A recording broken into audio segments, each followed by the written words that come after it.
Trump ने फिर मोदी सरकार को आईना दिखा दिया। अमेरिकी सदर डोनाल्ड ट्रंप ने एक बार फिर हालिया कशीदगी में पाकिस्तान के हाथों भारत के साथ तैयार गिरने का जिक्र कर दिया। अमेरिकी सदर ने ओवल ऑफिस में मीडिया से गुफ्तगू करते हुए कहा कि अब तक 8 जंगें रुकवा चुका हूं।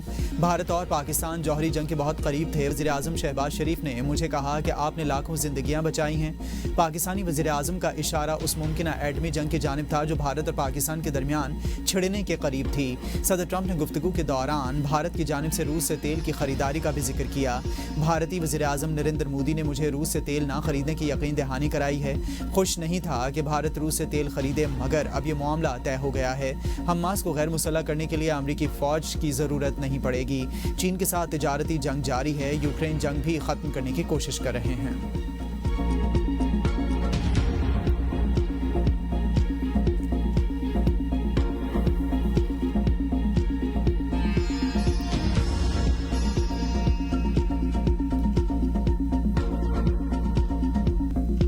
हुकूमत का आवाम के लिए बड़ा रिलीफ। वज़ीर आज़म ने पेट्रोलियम मसनूआत की कीमतों में कमी की मंजूरी दे दी। वज़ीर आज़म की मंजूरी के बाद पेट्रोलियम मसनूआत की कीमतों में कमी का नोटिफिकेशन भी जारी।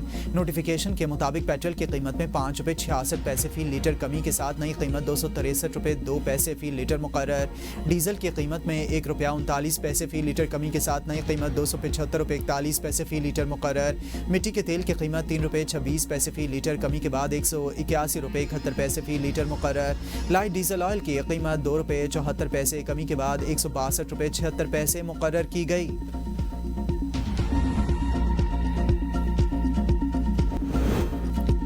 वज़ीर दिफा ख्वाजा आसिफ का अफगानिस्तान के साथ जंगबंदी बरकरार रहने पर शुबहात का इजहार। कहते हैं कि कुछ दोस्त ममालिक की मुदाखलत पर 48 घंटे की जंगबंदी हुई है।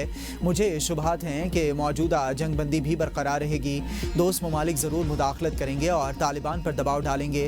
अफगानिस्तान के साथ झड़पों पर सऊदी अरब समेत इस्लामी ममालिक को एतमाद में लिया गया। पाक अफगान जंग के तनाजुर में भारत की मुमकिन जारहियत को रद्द नहीं किया जा सकता। दोनों महाजों पर जंग की कोशिश नाकाम बनाएंगे। पाक अफगान जंग भारत के लिए खुशी का बाइस है। अफगान तालिबान भारत की प्रॉक्सी बने हुए हैं। हमने अफगानिस्तान जाने का फैसला किया था, फिर वीज़ों की दरख्वास्त वापस ले ली। अफगानिस्तान के साथ कशीदगी के दौरान अंदरूनी खतरात में इजाफा हो सकता है। पाक फौज हर खतरे से निमटने के लिए पूरी तरह तैयार है। पाक फौज ने अफगान हमलों का भरपूर जवाब दिया। अफगानिस्तान के साथ ताल्लुकात बरादराना और इक़्तिसादी नौयत के होने चाहिए। 40 साल अफगान पॉलिसीज़ ने पाकिस्तान को नुकसान पहुँचाया। तालिबान के झूठे दावे और भारत के प्रोपेगेंडे में यकसानियत पाई जाती है। मुज़ाकरात के नाम पर दहशतगर्दों को रियायत नहीं दी जा सकती। कौमी क़यादत को एक पेज पर आना होगा। इख्तलाफात बाद में देखे जाएं। अगले हफ्ते मुमकिन है कि कौमी क़यादत के इत्तेफाक राय पर पेशरफ्त हो। PTI समेत तमाम सियासी क़ुव्वतों को कौमी इत्तेहाद में शामिल होना चाहिए।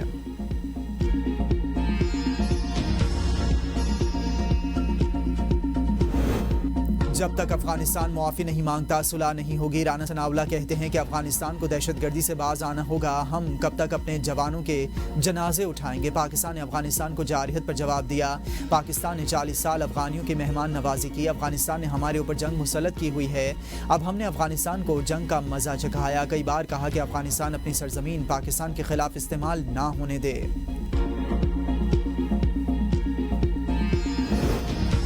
सदर मुमलिकत आसिफ अली जरदारी और वज़ीर आज़म शहबाज शरीफ की मुलाकात। मुल्क की सलामती और दिफा पर तफसीली मुशावरत। अफगानिस्तान के साथ कशीदा सूरत हाल पर बातचीत।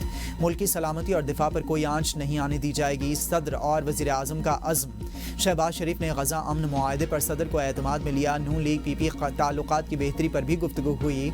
दोनों रहनुमाओं ने कौमी अहमियत के मामलात पर सियासी मुशावरत जारी रखने पर इत्तफाक किया।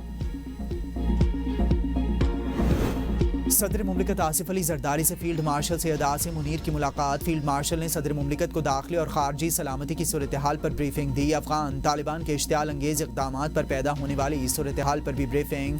पाक फौज की मौसर और बरवक्त जवाबी कार्रवाई से सदर को आगाह किया गया। सदर आसिफ अली जरदारी का पाक फौज की सलाहियत, जुर्रत और तैयारी पर मुकम्मल एतमाद का इजहार। वतन के दिफा में पाक फौज की पेशा वाराना सलाहियतों की तारीफ करते हुए कहा कि पाकिस्तान अपनी खुद मुख्तारी और इलाकाई सालिमियत के तहफ़्फ़ुज़ में कोई समझौता नहीं करेगा। मैं सबके दिल से हेल्प कहता हूँ कि मैं अपनी सीनियर से पाकिस्तान का हामी और वफादार रहूंगा। सुहेल आफरीदी ने खैबर पख्तूनख्वा के 30वें वज़ीर आला का हलफ उठा लिया। गवर्नर फैसल करीम कुंडी ने वज़ीर आला सुहेल आफरीदी से हलफ लिया। गवर्नर फैसल करीम कुंडी के वज़ीर आला खैबर पख्तूनख्वा सुहेल आफरीदी को नई जिम्मेदारियां संभालने पर मुबारकबाद, नेक तमन्नाओं का इजहार। तकरीब हलफ बर्दारी में स्पीकर, डिप्टी स्पीकर, सूबाई असम्बली, अरकान सेनेट, कौमी और सूबाई assembly, chief secretary, IG police, commissioner Peshawar समेत सूबाई महकमों के इंतजामी सरबराहान ने शिरकत की। हलफ बर्दारी तकरीब से कबल सूबाई सदर जुनेद अकबर की क़यादत में PTI वफ्द ने गवर्नर फैसल करीम कुंडी से मुलाकात की। मुलाकात में सूबे में अमन व अमान की सूरत हाल, सियासी सरगर्मियों और बाहमी दिलचस्पी के दीगर मौज़ूआत पर तबादला ख्याल किया गया।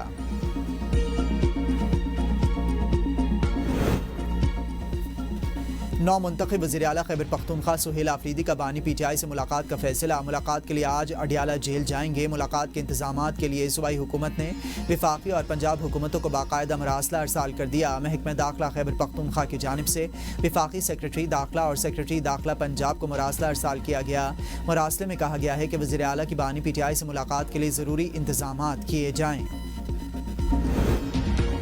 वज़ीर आला खैबर पख्तूनख्वा सुहेल आफरीदी ओहदा संभालते ही पहला अहम कदम उठा चुके। PTI की खातून कारकुन सनम जावेद के मामले का नोटिस ले लिया। IG पुलिस हमीद जुल्फ़िकार को अपने दफ्तर तलब करके पुलिस से सनम जावेद के मामले पर 24 घंटों में रिपोर्ट तलब कर ली। कहा कि मामले पर तफसीली रिपोर्ट जमा करवाई जाए। इस मौके पर additional chief secretary home Abid Majeed भी मौजूद थे। खैबर पख्तूनख्वा के नए वज़ीर आला सुहेल आफरीदी का ताल्लुक ज़िला खैबर से है। सुहेल आफरीदी ने PK 70 से आम इंतखाबात में हिस्सा लिया। बिलावल आफरीदी और हमीदुल्ला आफरीदी को बड़े मार्जिन से शिकस्त दी। मामले खुसूसी कम्युनिकेशन एंड वर्क्स और वज़ीर हायर एजुकेशन रहे। ISF खैबर पख्तूनख्वा के सदर रह चुके। BS इकोनॉमिक्स की डिग्री हासिल कर रखी है। सुहेल आफरीदी वज़ीर आला बनने वाले ज़िला खैबर के पहले सियासतदान हैं।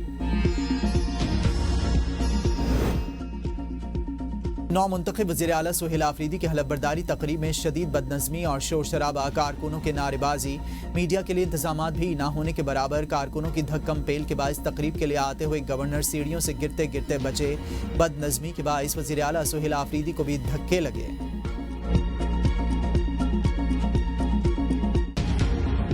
पाकिस्तान और IMF के दरमियान स्टाफ लेवल मुआहदा तय पा गया। एग्जीक्यूटिव बोर्ड की मंजूरी के बाद पाकिस्तान को 1 अरब 20 करोड़ डॉलर मिलेंगे। IMF एलामी के मुताबिक तौसी फंड सहूलत के तहत पाकिस्तान का इक़्तिसादी प्रोग्राम बतदरीज इस्तेहकाम और मार्केट एतमाद की बहाली की जानिब गामजन है। माली साल 2025 में पाकिस्तान का करंट अकाउंट 14 साल बाद पहली बार सरप्लस में रहा। माली तवाज़ुन प्रोग्राम के हदफ से बेहतर रहा। अफरात ज़र काबू में है। ज़र मुबादला के ज़खायर में बेहतरी आई है। हालिया सैलाबों ने लाखों अफराद को मुतासर किया। माहौलियाती ख़तरात से निमटने के लिए जामे इस्लाहात और पॉलिसीज़ पर तसलसल के साथ अमल दरामद ज़रूरी है।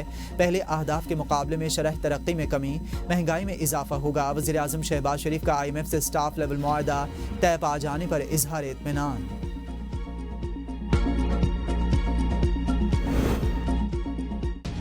FBR ने टैक्स गोशवारे जमा कराने की तारीख में 15 दिन की तौसी कर दी। जारी नोटिफिकेशन के मुताबिक इनकम टैक्स गोशवारे 31 अक्टूबर तक जमा करवाए जा सकते हैं।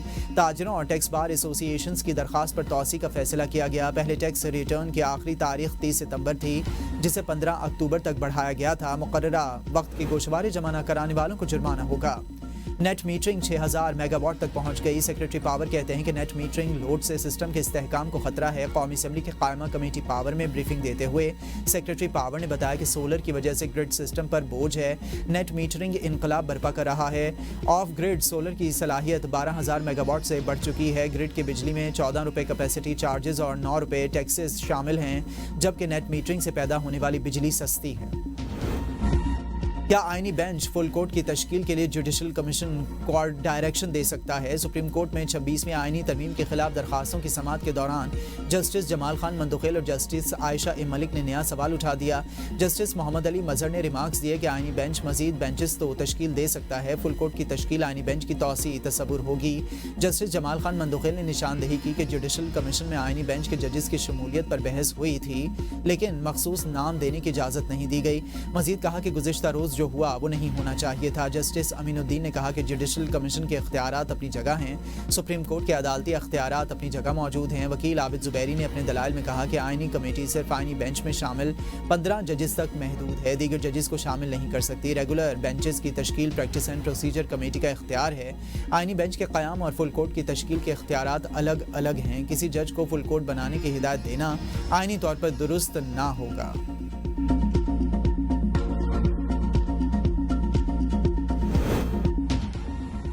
जमीयत उलमा इस्लाम ने सुहेल आफरीदी को वज़ीर आला तस्लीम करने से इनकार कर दिया। सूबाई अमीर मौलाना अताउर रहमान कहते हैं कि आइन से खिलवाड़ किया गया है, हम इस पर खामोश नहीं रहेंगे। वज़ीर आला का इस्तीफ़ा आइन के आर्टिकल 130 शक 8 के तहत गवर्नर के पास जाएगा।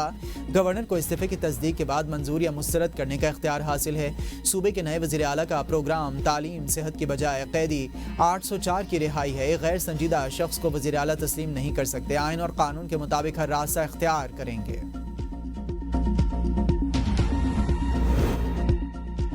बानी पीटीआई और बुशरा बीबी के खिलाफ तोशाखाना 2 केस की समाअत 2 वकला सफाई के दलाइल मुकम्मल। बैरिस्टर सलमान सफदर आज हतमी दलाइल देंगे। बानी पीटीआई बुशरा बीबी और अडियाला जेल में कायम खुसूसी अदालत में पेश किया जाएगा। समाअत के दौरान बानी की 3 बहनों और कज़न कासिम जमान भी अदालत में मौजूद थे। 26 नवंबर एहतजाज केस में अलीमा खान समेत 10 मुल्जिमान पर फर्द जुर्म आयद।